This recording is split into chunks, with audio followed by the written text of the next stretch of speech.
আসসালামু আলাইকুম প্রিয় শিক্ষার্থীরা, তোমরা কেমন আছো? সপ্তম শ্রেণীর একটা অঙ্ক নিয়ে তোমাদের সামনে হাজির হলাম, বীজগণিতের।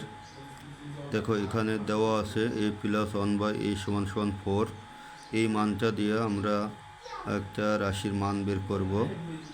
এখানে প্রদত্ত রাশি a⁴ +1/4। এখন দেখো, a⁴কে a4 দিয়ে ভাগ করলে কী পাওয়া যায়? a4 পাওয়া যায়। আর a4 দিয়ে 1কে ভাগ করলে 1/a4 পাওয়া যায়। এবার আমরা a4 আর 1/a4 এর বর্গ নির্ণয় করব। a⁴ এর বর্গ হচ্ছে a² তার হোল স্কোয়ার প্লাস 1/a² তার হোল স্কোয়ার। এখন দেখো, এখানে a² প্লাস b² এর সূত্র। তাহলে সূত্রটা আমরা কী পাই? a plus b whole square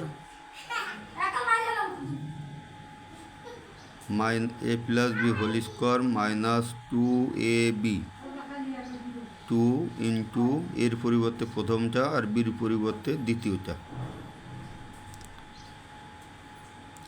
এবার দেখো, এখানে নতুন করে ভিতরে আবার দেখো a² প্লাস b² সূত্র। স্কোয়ার যদি আমরা বাদ দিয়ে রাখি, তাহলে a² প্লাস b² সূত্র আবার আমরা লিখতে পারি।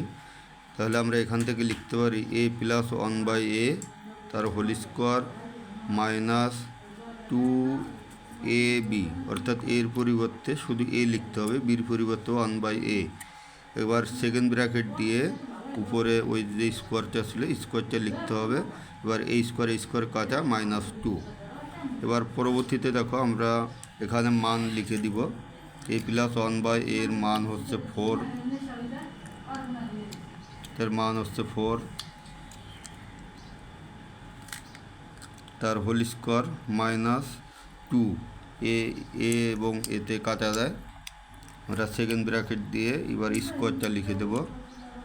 এরপরে আছে -2 লিখে দিলাম। এবার 4² = 16 আর -2 তার হোল স্কোয়ার -2 = 16 থেকে 2 বিয়োগ করলে 14 থাকে। 14² -2, এখানে 14 আর 14 দুইবার গুণ করলে 196 পাওয়া যায়। 196 সাথে -2 194। তাহলে আমরা উত্তর পেয়ে গেলাম 194।